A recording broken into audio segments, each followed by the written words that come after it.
Any fading hope that our worlds have left to survive the coming darkness lies in your hands. If we want to survive this, we do it as a team. This alliance you've built is quite inspiring. Then we stand and fight until the end.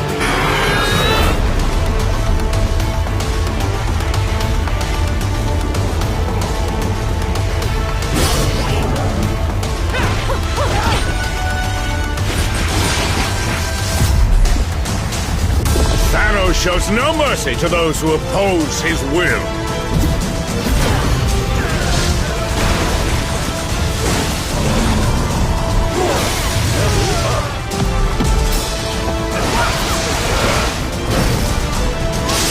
Time to make some magic.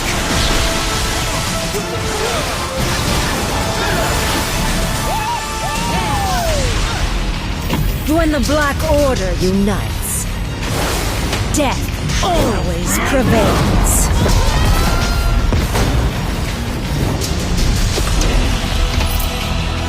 You have come a long way just to die. Then I guess it's a good thing we have different plans.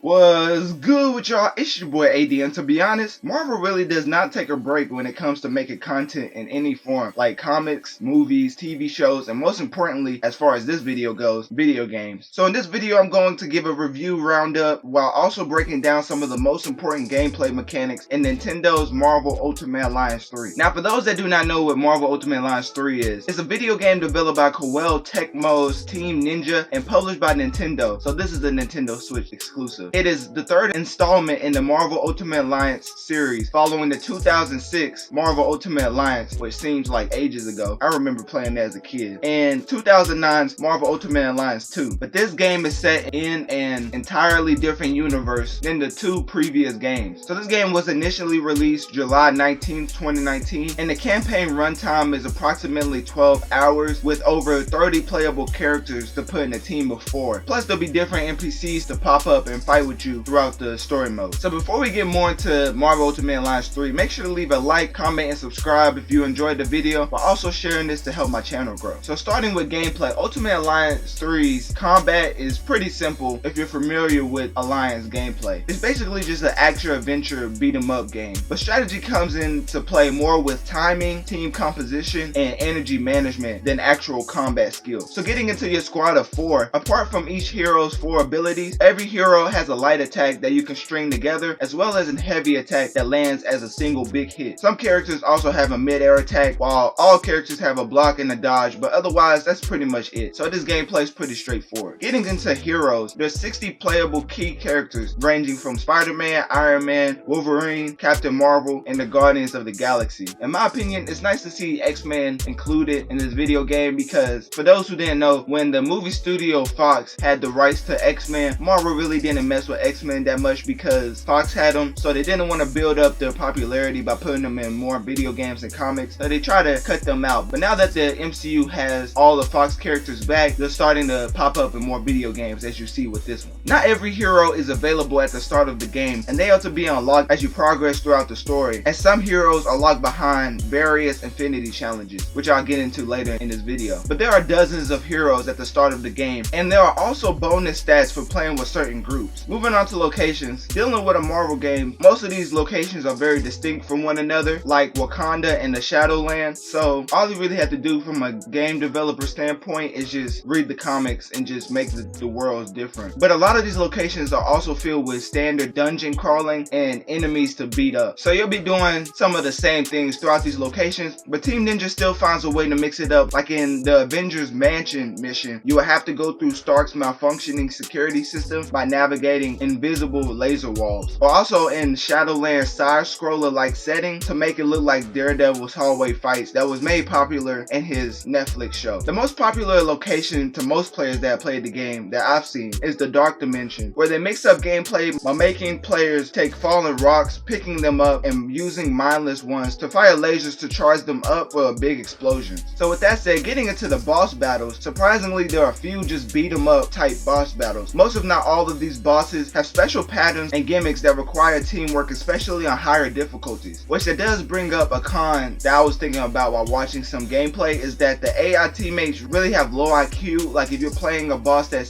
has set traps to damage them, the AI would just walk right into those traps. But so playing with friends is highly recommended on higher difficulties. Also, online play is easy to get into, plus you get your own camera, which is one of the biggest cons in this game, because whenever you're playing on the same screen multiplayer, it's really bad. Like if your teammate's going one way and you're going another, the camera would just go crazy. Because if you play some same screen multiplayer games back when you was a kid, when it was more common to have more than one controller in the house, then you probably run into these same camera issues, and that's no different from this game. So in getting to online play, you will have to purchase a subscription for the Nintendo Switch, and from what I've looked up, these prices are cheaper than those found on Xbox and PlayStation. So in my opinion, when it's that cheap, it really should be free, because for $20 a year, you have to actually ask yourself what they're bringing to the table. But you can pay that $19.99 if you want to for a 12-month subscription. There aren't many discounts around because it's already cheap, so you'll probably have to pay the full price or try your luck on Amazon. So what comes with this subscription is cloud saves for you to back up your saves online so you won't lose any data, and the service also gives you access to a new mobile app which shows you in-game stats and also gives you access to voice chat functions and more details that'll be tailored to specific games in the future. So in my opinion, I would only get the Nintendo Switch's subscription if you really need it, but for the most part, Nintendo Switch is popular for having single player games that you can play on your own. So really, to each his own. But moving on to the Danger Room, which is basically a room to grind for XP, because I believe everybody knows what a Danger Room is, but if you do not, it was made popular in the X-Men comics to where they train the mutants to get better and develop their powers, and that's the same for this game. You can go into the Danger Room with a separate mode called Infinity, which presents playable scenarios and challenges for your hero team of choice. There are a few challenges designed for individual heroes, because this is not only a valuable space to earn experience points, but these trials also offer rewards that can be used in the campaign. More Infinity challenges will open up over the course of the game and will be accessible through rifts sprinkled into each stage. Some of the challenges can be really difficult, and that makes for a good way to practice your craft and level up your characters along the way. Because another con with this game is that whenever you're going through a game, and let's say you're only playing with 4 characters like Spider-Man, Captain Marvel, Iron Man, and like Wolverine, then when you get to a certain part in the story, they'll be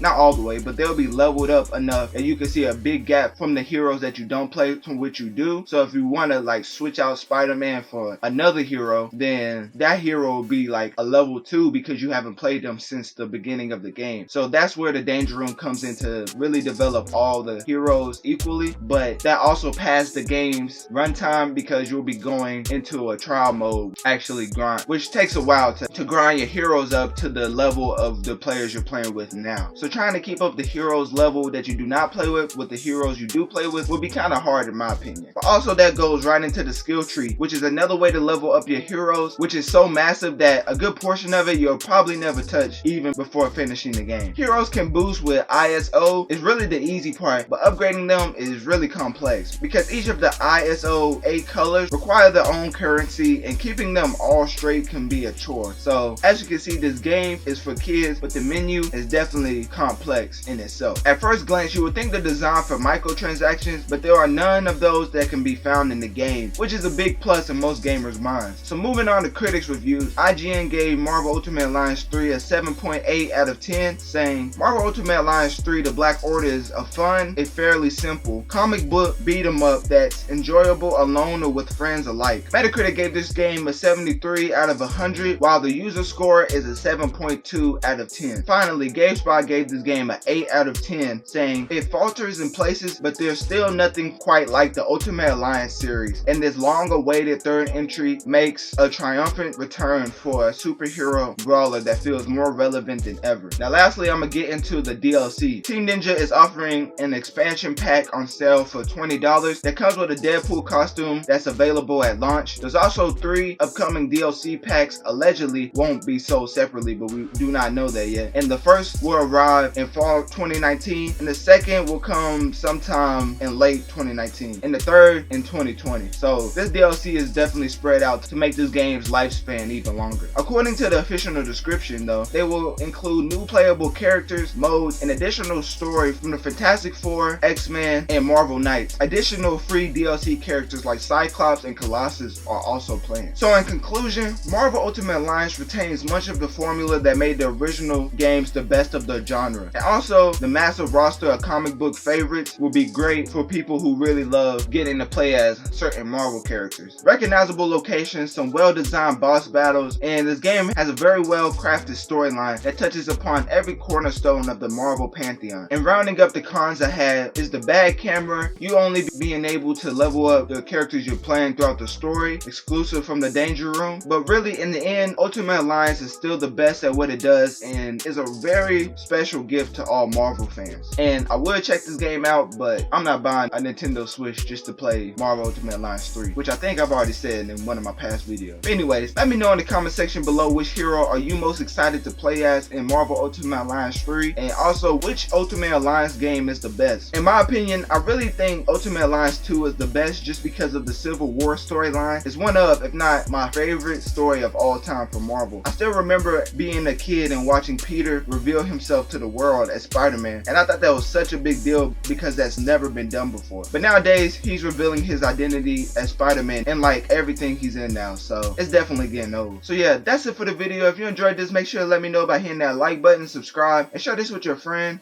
neighbor, dog, or just send this to the person across the street that's been wanting to play as Miles Morales in the video game since Spider-Man PS4 and Spider-Man Into the Spider-Verse. Because without them, this wouldn't be possible. And with that,